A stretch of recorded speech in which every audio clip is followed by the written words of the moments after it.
بسم الله الرحمن الرحيم. الحمد لله وكفى وسلام على عباده الذين اصطفى، أما بعد. الحمد لله رب العالمين والعاقبة للمتقين، والصلاة على رسوله محمد وعلى آله وأصحابه أجمعين. رب اشرح لي صدري ويسر لي أمري واحلل عقدة من لساني يفقهوا قولي. رب يسر ولا تعسر وتمم بالخير. رب زدني علما، رب زدني علما، اللهم رب زدني علما وألحقني بالصالحين. فأعوذ بالله من الشيطان الرجيم. بسم الله الرحمن الرحيم. لقد كان لكم في رسول الله أسوة حسنة. صدق الله العظيم وصدق رسوله النبي الأمي الكريم.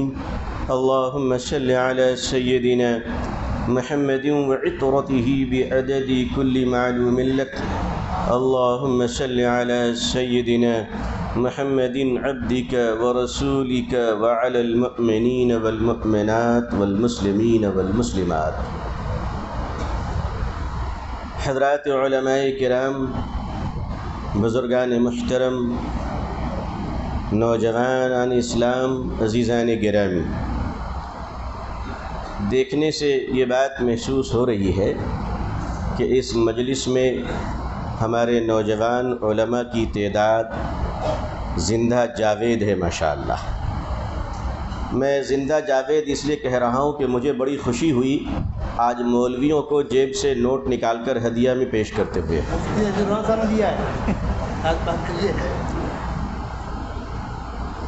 اصل میں کتابوں کے لوگ جب لفافوں پہ اٹک جاتے ہیں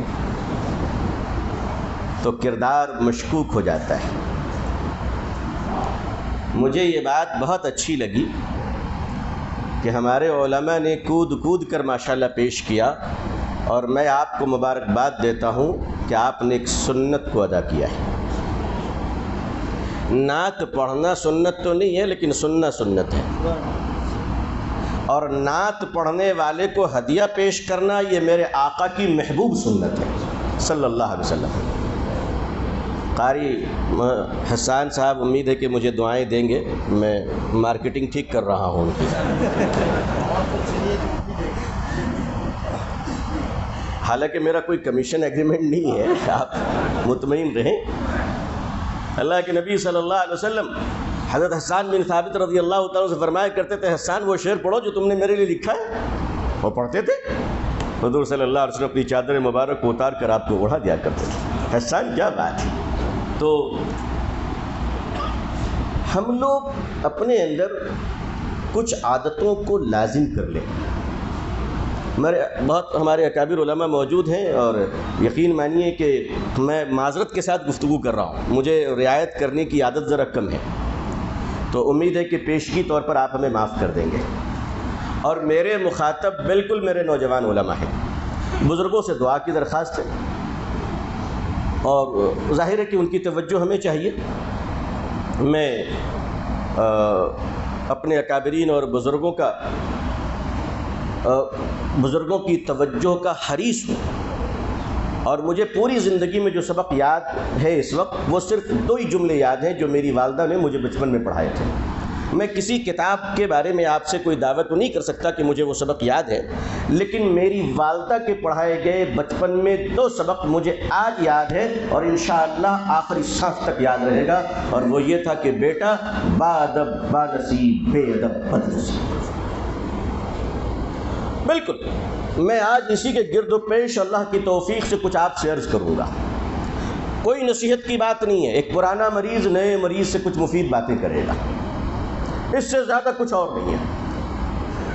میرے عزیزان ملت اور حضرات علماء کرام، اصلاح معاشرہ ایک بہت ہی وسیع اور جامع عنوان ہے، مگر اس عنوان کی جو مظلومیت ہے، اس ٹاپک کی جو سینسیٹیوٹی ہے وہ یہ ہے کہ اس عنوان پر جب بھی ہم بولتے ہیں تو 90% عوام ہی کو ٹارگٹ کرتے ہیں، جبکہ یہ فگر چینج ہو جانی چاہیے، یہ فگر، یہ منظر اب بدل دیا جانا چاہیے۔ ہم 90% عوام کو ٹارگٹ کرتے ہیں کہ جوا بند کرو، بالکل بند ہونی چاہیے، صاحب زنا کے اڈے بند ہونے چاہیے، کون اس کو کھولنا چاہتا ہے؟ عوام کی ساری برائیوں کا ہم ذکر کرتے ہیں۔ عزیزان ملت، کیا حسد کرنا یہ زنا کرنے سے کم درجے کا گناہ ہے؟ آپ جانتے ہیں کیا کسی کی غیبت کرنا یہ بد نظری کے جو گناہ ہیں کیا اس سے کم ہے؟ یہ اگر آپ مجھے معاف کر دیں تو میں آپ کی اجازت سے ایک بات کہنے کی جرأت کر رہا ہوں کہ اصلاح کی سب سے زیادہ سخت ضرورت عوام سے زیادہ خواص کو ہے، اور ان میں بھی سب سے زیادہ مجھے خود ہے۔ آپ حضرات تو شریف لوگ ہیں، میں دوسرے علاقے کی بات کر رہا ہوں۔ آپ لوگ تو ماشاءاللہ آپ کے وضو بھی معتبر ہیں، آپ کا کردار بھی معتبر ہے۔ خواص پر توجہ دینے کی ضرورت ہے، اور خواص میں یہ بات میں لطیف اشاروں کے ساتھ کہہ کر گزرنا چاہتا ہوں تاکہ آپ کے قلب کو چوٹ نہ لگے، اور اگر لگ بھی جائے تو اس پر مجھے کوئی افسوس نہیں ہوگا، کیونکہ میں گلاب کی پتیوں پر محبت کی گفتگو نہیں بلکہ بارود کے ڈھیر پر بیٹھی ہوئی امت کے تعلق سے آپ سے گفتگو کر رہا ہوں۔ چوٹ لگنی چاہیے، سسک ہونی چاہیے، آہ اور کراہ ہمارے دل سے نکلنی چاہیے۔ جو سکہ اپنے ملک میں چلتا ہے وہی سکہ پورے عالم میں چلتا ہے۔ 8 نومبر 2016 ہمارے ملک کے بااختیار معزز وزیر اعظم کھڑے ہوئے، انہوں نے کہا یہ 500 کا نوٹ بند، یہ 1000 کا نوٹ بند، اور غالباً انہوں نے 3 بار کہا تھا۔ اس وقت تک سپریم کورٹ نے پابندی نہیں لگائی تھی ٹرپل پہ۔ انہوں نے کہا یہ بند، یہ بند۔ آپ یقین مانیے 8 نومبر 2016 کو انڈیا میں نوٹ بندی ہو رہی ہے۔ 9 نومبر 2016 مکے کے اندر حجاج فورن منی ایکسچینج کے کاؤنٹر پر جاتے ہیں صرافہ کے پاس اور کہتے ہیں یہ 1000 اور 500 کے نوٹ چینج کر دو۔ صرافہ دیکھنے کو تیار نہیں تھا، کہتا تھا کہ جس ملک کی کرنسی کو اس کی گورنمنٹ نے ریجیکٹ کر دیا ہے، ہمارا کاؤنٹر اس کرنسی کو ایکسپٹ نہیں کر سکتا۔ حضور صلی اللہ علیہ وسلم کے جس اخلاق کی تعلیم ہم لوگوں کو دینا چاہتے ہیں، اگر اس کی روشنی ہمارے اندر موجود نہیں ہے تو معاشرے میں کبھی وہ اخلاق کی امپلیمنٹ نہیں ہو پائے گی۔ اپنی ذات کو سامنے رکھیں۔ آپ نے دیکھا ہوگا کہ مقناطیس جسے ہم میگنیٹ کہتے ہیں، بڑی مشہور چیز ہے۔ میگنیٹ کی جو بہت ساری صفات ہیں ان میں ایک اہم صفت یہ ہے کہ وہ لوہے کو اپنی طرف کیچ کرتا ہے، کھینچتا ہے۔ میں ایک پریکٹیکل بات کروں، بڑی سمپل لاجک ہے، کوئی بچے بھی ہمارے کر سکتے ہیں، لیکن میں جسٹ اسے بیان کر رہا ہوں کہ 100 گرام کا میگنیٹ ہو اور 10 گرام کا لوہا ہو اس کی رینج میں، تو آپ دیکھیں گے کہ لوہا چل کر میگنیٹ کے گلے سے لپٹ جائے گا۔ لیکن اگر لوہا 100 گرام کا ہو اور میگنیٹ 10 گرام کا ہو تو لوہا نہیں آیا کرتا ہے، میگنیٹ خود چل کر اس کے پاس پہنچ جایا کرتا ہے۔ مقناطیس، اس امت کے علماء مقناطیس ہیں۔ جب یہ مضبوط ہوا کرتے ہیں تو ان کے چہرے کو دیکھ کر اصلاح امت ہو جایا کرتی تھی، لیکن آج یہ خود اتنے کمزور ہو گئے ہیں کہ آج خود چپک چپک کر ان کے رسم و رواج کی تائید میں کھڑے ہو جاتے ہیں۔ جب میں مجلسوں میں اپنے بعض لوگوں کو، سب کی بات نہیں کر رہا ہوں، کھڑے ہو کر کھاتے ہوئے دیکھتا ہوں اور کہتے ہیں کہ یہ مجبوری ہے، بہرحال آپ سمجھ سکتے ہیں میں اشاروں سے گزر رہا ہوں کہ اس وقت تک اپنے آپ پر جب تک رضاکارانہ پابندی نہیں لگائیں گے اس وقت تک ہم امت کی اصلاح کے لیے نہ اپنی تقریر میں اثر پیدا کر سکتے ہیں نہ اپنی تحریر میں اثر پیدا کر سکتے ہیں۔ اس کے لیے بہت ضروری کیا ہے؟ حضرت تھانوی علیہ رحمہ فرماتے ہیں کہ جس کنویں سے پانی نکالا جائے اس کنویں کے پیندے میں بھی پانی رہنا چاہیے، ورنہ ایسا ہوگا کہ پانی ختم ہو جائے گا اور پھر کیچڑ نکلتا چلا جائے گا۔ لہذا تمام علماء کے لیے لازم ہے کہ وہ اپنے لیے اصلاح کی فکر کرے اور کسی وقت کے شیخ کے دامن کو ضرور پکڑ لیں، ضرور بالضرور پکڑیں، اپنے آپ کو جھکائیں۔ حضرت تھانوی علیہ رحمہ کے دربار پہ علامہ سلیمان ندوی رحمۃ اللہ علیہ جب پہنچے، علم کا بادشاہ جسے دنیا علامہ کہا کرتی تھی، جب چلنے لگے تو فرمانے لگے حضرت ہمیں کچھ نصیحت کر دیجئے۔ حضرت تھانوی علیہ رحمہ نے اللہ سے توفیق کی دعا کی کہ اتنا بڑا عالم مجھ سے نصیحت کی استدعا کر رہا ہے، میں کیا کہوں اللہ آپ ہی کچھ کہلوا دیجئے۔ تو حضرت تھانوی کی زبان سے نکل گیا کہ علامہ مولانا خود کو مٹا دیجئے۔ لوگوں نے دیکھا کہ حضرت تھانوی کی مجلس چل رہی تھی اور وقت کا علامہ سلیمان ندوی علیہ الرحمہ باہر مجلس میں شریک ہونے والوں کی جوتیاں ٹھیک کر رہے تھے، جوتیاں ٹھیک کر رہے تھے۔ حضرت مولانا رشید احمد گنگوہی رحمۃ اللہ علیہ ہمارے کتنے بڑے ہیں، میری تو حیثیت اور اوقات ان بزرگوں کی اپنی زبان سے نام لینے کی بھی نہیں ہے، میں تو برکتن لے رہا ہوں۔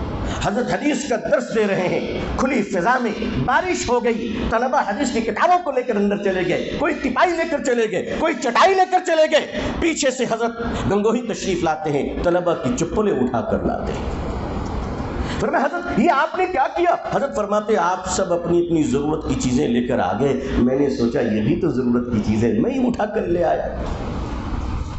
خود کو جب تک مٹائیں گے نہیں، امت کے علماء جب راتوں میں رویا کرتے ہیں تب امت کی عوام کو فجر میں جماعت کے ساتھ نماز نصیب ہوا کرتی ہے۔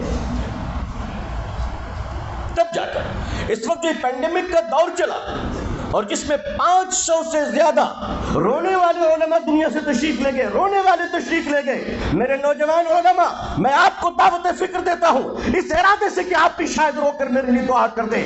آئیے آئیے، اب ہماری اور آپ کی ذمہ داریاں بڑھ گئی ہیں، اب راتوں میں اٹھیے اور اللہ کے سامنے سے سکنا شروع کیجیے، رونا شروع کیجیے، مان لیجیے اللہ روٹ گیا ہے، اسے منانا سیکھ لو۔ اے ہمارے نوجوان علماء اپنے کمروں میں تڑپنا شروع کر دو، آج سے آپ شروع کریں گے انشاءاللہ 40 دن جاتے جاتے ملک کے نظام میں، ملک کی حکومت میں آپ کو اللہ کی مدد اترتی ہوئی نظر آئے گی انشاءاللہ۔ کس نے آپ کو کہا ہے ارے ملک کی حکومتیں بدلتی ہیں، کائنات کا خدا نہیں بدلا کرتا؟ اللہ موجود ہے، مگر ہم اپنے اندر ذرا کچھ تبدیلیاں تو لے آئیں۔ اور سب سے بڑی تبدیلی جو لانی ہے، حضرت محی السنہ ایک عجیب بات فرمایا کرتے تھے، عجیب بات فرمایا کرتے تھے۔ فرماتے تھے بھائی آئل ٹینکر دیکھا ہم لوگوں نے، جو تیل لے جانے والی گاڑی ہوتی ہے ڈیزل اور پیٹرول، وہ پیٹرول پمپ میں فیولنگ کیا کرتے، آئل اسٹیشن کو آئل فراہم کیا کرتے، پرووائڈ کرتے، تو ٹینکر 1000 لیٹر 20,000 لیٹر 30,000 لیٹر کے ٹینکر ہوتے ہیں۔ وہ جو تمام پیٹرول پمپ کی ٹینکی کو بھرنے والی پیٹرول ٹینکر، اس کی انجن کو جب خود تیل کی ضرورت ہوتی ہے تو وہ کسی پیٹرول پمپ میں لائن لگا کر اپنے لیے تیل لیتا ہے۔ پیٹھ پہ ہزاروں لیٹر تیل ہونے کے باوجود اسے اپنے لیے کہیں نہ کہیں سے لینا پڑتا ہے۔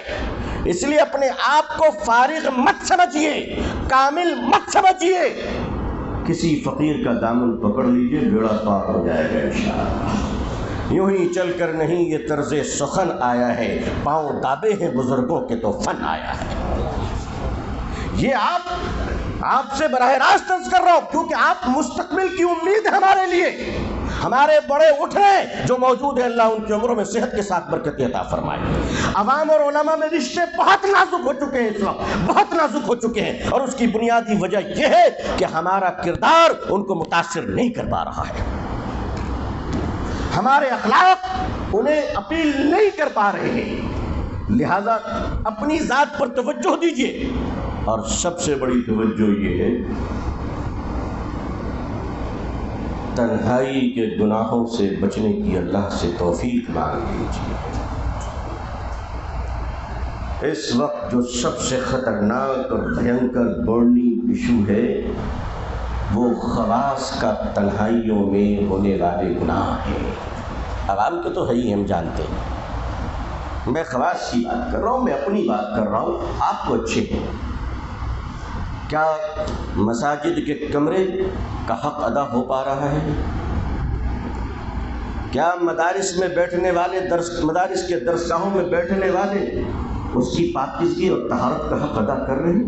کر رہے ہیں، الحمدللہ، بہت اونچی بات ہے، اور یقیناً وہ کر رہے ہیں۔ عزیزان ملت، یاد رکھیے گا کہ جو آدمی اپنے کمرے کی تنہائی کو درست نہ کر سکا، اس کے قبر کی تنہائی بھی درست رہنی مشکل ہو جائے گی، مشکل ہو جائے گی۔ لہذا آئیے اور کھڑے ہو جائیے، اپنی انانیت کو تہہ تیز کر دیجیے۔ حضرت تھانوی علیہ الرحمہ نے ایک عجیب بات لکھی، میں تو اس جملے پر قربان ہوں، ناچ رقص کرتا ہوں اس جملے پر کہ حکیم الامت نے کیا عجیب بات کہی۔ فرماتے بھائی، کبر بشکل تواضع بھی ہوتی ہے، کبر بشکل تواضع بھی ہوتی ہے۔ بہار میں ایک شاعر گزرے ہیں بھاگلپور میں، پروفیسر لطف الرحمان، مرحوم انتقال فرما گئے، وہ وزیر حکومت بہار کے وزیر بھی ہوا کرتے تھے، بڑے اونچے شاعر تھے۔ مجھے اشعار پڑھنے کی تمیز نہیں ہے، میں بڑا ڈرتا رہتا ہوں، لیکن اس شعر کو میں نے 2-3 بار ٹھیک سے رٹ لیا ہے، پھر بھی غلطی ہو جائے تو مجھے معاف کر دیجیے گا۔ حضرت تھانوی رحمۃ اللہ علیہ کے اس قول کی روشنی میں انہوں نے ایک شعر کہا، وہ شعر بڑا عجیب شعر کہا۔ فرماتے ہیں عجب طرز انا ہے یہ خاکساری بھی، عجب طرز انا ہے یہ خاکساری بھی، قریب سے جو دیکھا تو خدا نکلا،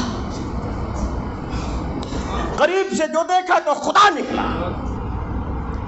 جب تک ہمارے اور آپ کے پیارے نبی صلی اللہ علیہ وسلم کی ذرا اس دعا کو یاد کیجیے، اللہم اجعلنی شکورا واجعلنی شکورا واجعلنی فی عینی صغیرا وفی اعین الناس کبیرا۔ اس کا آخری جملہ یہی ہے نا کہ اللہ ہمیں اپنی نظروں میں چھوٹا بنا دے، دوسروں کی نظروں میں بڑا بنا دے۔ آج ہم خود ہی 3 ہاتھ میں بڑے بنے بیٹھے ہوئے ہیں، خود ہی بڑے بنے بیٹھے ہوئے ہیں۔ ہر وہ انسان ہماری مجلس میں بڑا اللہ اس کو بنا دے گا جو خود کو چھوٹا بن کر رہے گا،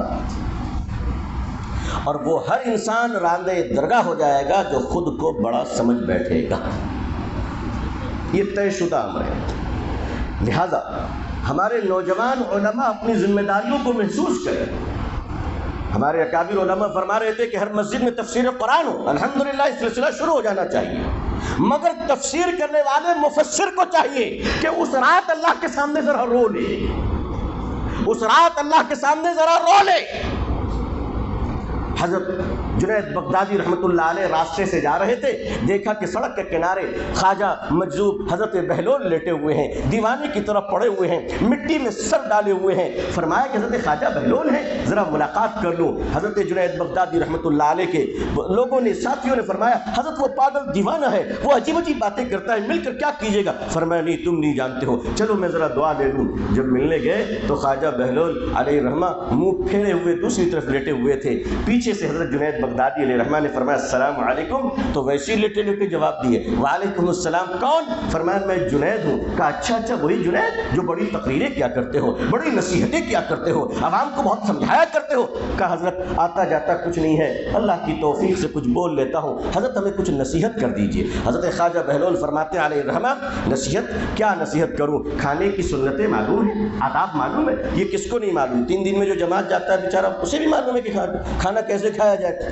فرمایا بیان کرو۔ حضرت جنید بغدادی رحمۃ اللہ علیہ نے کھانے کے آداب بیان کرنے شروع کیے، شروع سے لے کر آخر تک جتنی سنتیں تھی بیان کر دی، جتنے آداب اور سنن تھے سارے بیان کر دیے۔ جب ہو گیا تو خواجہ بہلول فرماتے ارے میاں ساری چیزیں بیان کر دی، اصل چیز تو تم بھول ہی گئے۔ کہا کیا؟ کہا پہلے یہ بھی تو معلوم کر لو جو کھا رہے ہو وہ حلال بھی ہے کہ نہیں ہے، وہ حلال بھی ہے کہ نہیں ہے۔ میں زیادہ چھڑخانی نہیں کروں گا، ایک واقعہ سن لیجیے۔ مجھے یہ احساس ہوا کہ جہاں سے ہم لوگ گوشت خریدتے ہیں پہلے ان کی اصلاح ذرا کر دیا جائے، کیونکہ یہ روزانہ روٹی بوٹی کا مسئلہ ہے، اور یہ بیچارے اگر صحیح سپلائی کریں گے تو ہمارے اندر کا مایا بھی ٹھیک رہے گا۔ یہ جو قصائی اینڈ کمپنی ہے ہماری، ہم نے کہا سب سے پہلے ان پر توجہ کی جائے۔ میں ایک وفد لے کر کلکتے میں اس علاقے میں گیا جہاں چکن کی ایک لائن سے پولٹری فارم کی دکانیں لگی ہوئی تھی۔ جب ہم وہاں پہنچے تو انہیں کھڑے ہو کر سلام کیا کہ حضرت تشریف خیر کیا چاہیے دیسی بدیسی کون سی چاہیے؟ ہم نے کہا نہیں میں کچھ باتیں کرنے آپ لوگوں سے آیا ہوں۔ جی فرمائیے۔ تو میں نے کہا کہ یہ مرغیاں ذبح کون کرتے ہیں؟ تو اس میں سے صاحب تشریف لائے، لنگی ان کی پوری رنگین تھی آرزوئے محبت سے، انہوں نے فرمایا اور آدھی روٹی ہوئی بھی تھی، بہرحال اظہار جرت۔ تو انہوں نے فرمایا جی میں ذبح کرتا ہوں۔ میں نے کہا اچھا بہت اچھا، یہ بتائیے آپ کو ذبح کرنے کی دعا معلوم ہے؟ کہا ہاں ہم لوگ پڑھتے ہیں۔ کہا کیا پڑھتے ہیں؟ کہا 3 مرتبہ انا للہ و انا الیہ راجعون۔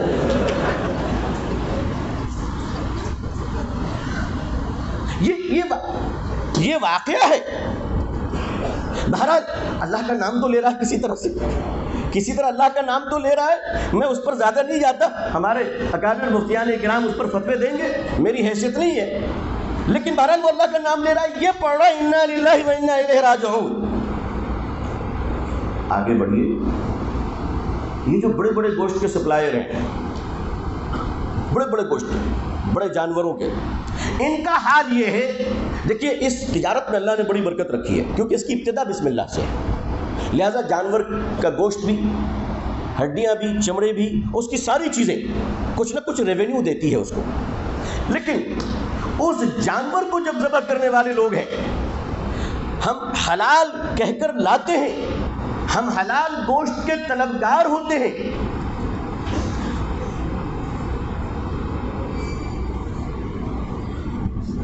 ایک منٹ حضرت کو بیٹھا دیجیے، باقی لوگ پہلا کتنا بن گئے سنجیدگی برقرار رکھیں بالکل۔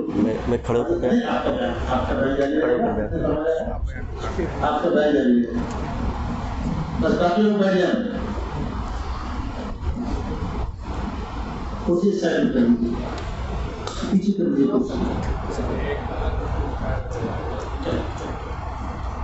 اندر کریں، بس خاموشی کے ساتھ بیٹھ جائیں۔ حضرت معذرت صاحب آپ بیان کریں۔ یہ جو پیشہ ہے گوشت کا اور اس سے منسلک ہمارے قصائی حضرات، یہ تو محسن ہیں ہمارے، اگر ان کے احسانات بند ہو جائے تو ہماری ٹکیا کباب کا کیا حال ہوگا بتائیے آپ، اور پھر اس کے بعد مسلمان رہنا مشکل ہو جائے گا۔ ایک پٹھان سے پوچھا گیا نماز پڑھتے ہو؟ کہا نہیں اس کی ضرورت نہیں آئی۔ کہا روزہ رکھتے ہو؟ کہا اللہ کا شکر خوشحالی ہے، اس کی کیا ضرورت ہے۔ کہا گوشت کھاتے ہو؟ کہا بالکل ہی کافر سمجھ رکھا ہے، اتنا بھی نہ کھائیں، 2 بوٹی ایمان بچانے کے لیے بھی نہ کھائیں۔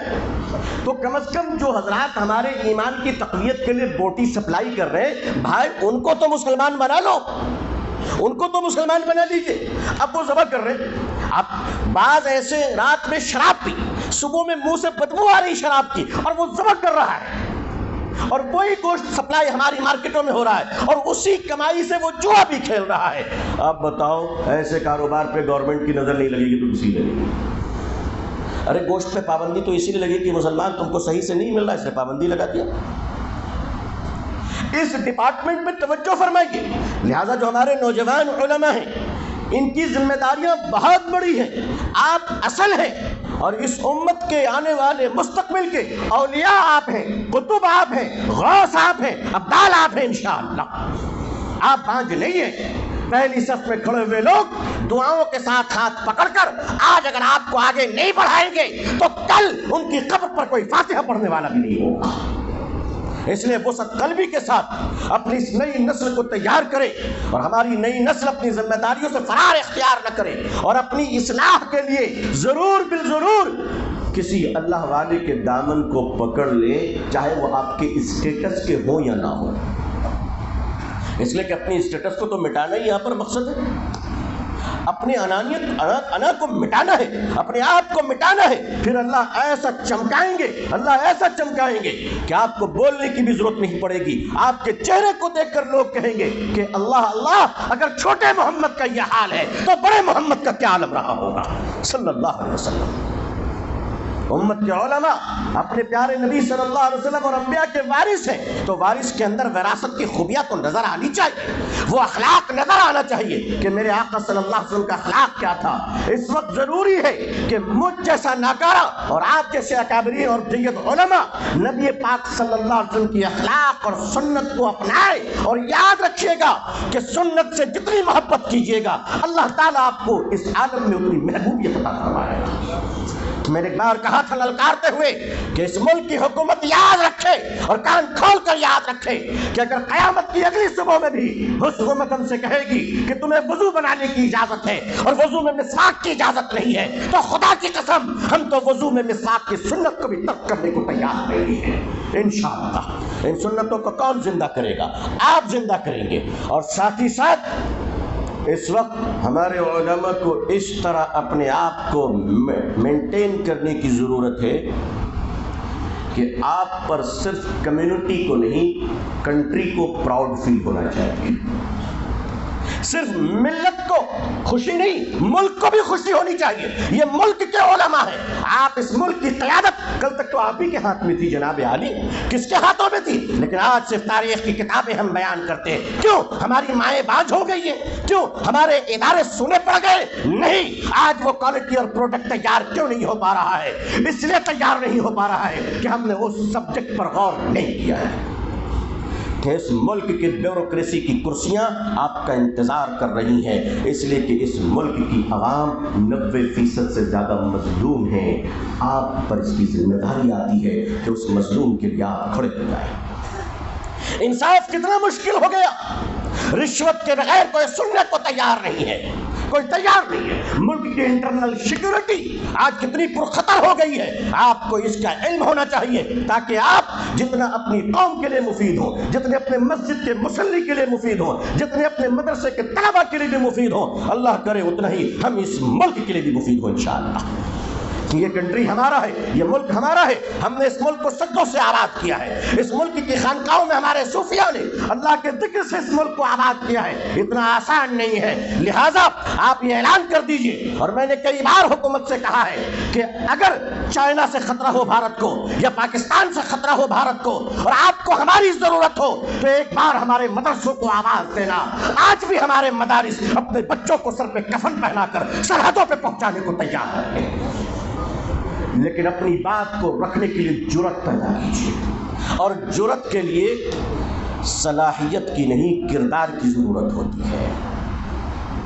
میرے اور آپ کے پیارے آقا صلی اللہ علیہ وسلم نے اس زمانے کے سامنے اپنی بات کو رکھنے سے پہلے اپنی ذات کو رکھا تھا، اپنی ذات کو رکھا تھا۔ نجاشی کے دربار میں جب حضرت ابو سفیان سے کسی نے اکیلے نے پوچھا یہ بتاؤ کہ محمد صلی اللہ علیہ وسلم جھوٹ بولتے ہیں، تو ابو سفیان گرچہ کہ اس پر ایمان پہ نہیں تھے، فرمایا کہ نہیں محمد جھوٹ نہیں بولا کرتے صلی اللہ علیہ وسلم۔ جھوٹ کتنا بڑا گناہ ہے، کتنا بڑا گناہ ہے۔ میرے آقا صلی اللہ علیہ وسلم نے فرمایا کہ میری امت جھوٹی نہیں ہو سکتی۔ ہم اپنے آپ پر توجہ دیں اور اپنی چھوٹی چھوٹی باتوں کو ٹھیک کریں، انشاءاللہ عظمت رفتہ واپس ضرور آئے۔ یہ ملک ہم پہ پھر ناز کرے گا، اور انہی خانقاہوں کی چٹائیوں سے اور مدارس کی چٹائیوں سے پھر انقلاب آئے گا انشاءاللہ، اور اس انقلاب کا مطلب یہ ہوگا کہ بھارت کی آبرو بھی محفوظ رہے گی۔ اس ملک میں رہنے والے برادران وطن کروڑوں ہندو بھائیوں کو انصاف بھی ملے گا۔ آج سے ہی شروع کیجیے ان کے ساتھ اچھے اخلاق اور اچھے برتاؤ کرنا۔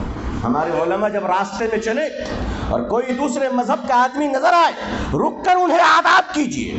شریعت نے جتنی اجازت دی ہے اتنا تو کیجیے، اتنا تو کیجیے۔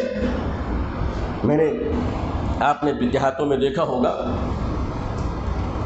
حضرت ہمارے عالم اسلام کے سب سے مقبول ادارے کے معزز حضرت محتمی صاحب دعوت برکاتہم تشریف فرما ہے، اور میں وقت لیے چلا جا رہا ہوں۔ بہرحال میں ایک چھوٹی سی بات کہہ کر اپنی بات کو سمیٹنے کی کوشش کروں. میں یہ نہیں کہتا 2 منٹ میں ختم کروں گا, یہ بھی ایک طریقے سے جھوٹ ہو جاتی ہے. 2 کے بعد تیسرے منٹ شروع ہو جاتے ہیں. آپ نے دیکھا ہوگا کہ بعض مسجدوں کے باہر ہمارے برادران وطن کی بہنیں, غیر مسلم بھائی بہن پانی اور شیشی لے کر کھڑے رہتے ہیں دیہاتوں میں کہ بھائی ہمارے آدمی بیمار ہیں, آپ پھونک دو. ہم نکلتے ہیں, نماز پڑھ کر پھونک مارتے اور آگے چلے جاتے ہیں. اچھا, وہ مسجد کے دروازے پہ کیوں رہتے ہیں؟ اس لیے کہ غیر مسلموں کو ہی معلوم ہے کہ مسلمان نماز پڑھ کے نکلے, جلدی پھونکوا دو. اگر یہ نکلا بازار میں تو ہم سے بدتر ہو جائے گا.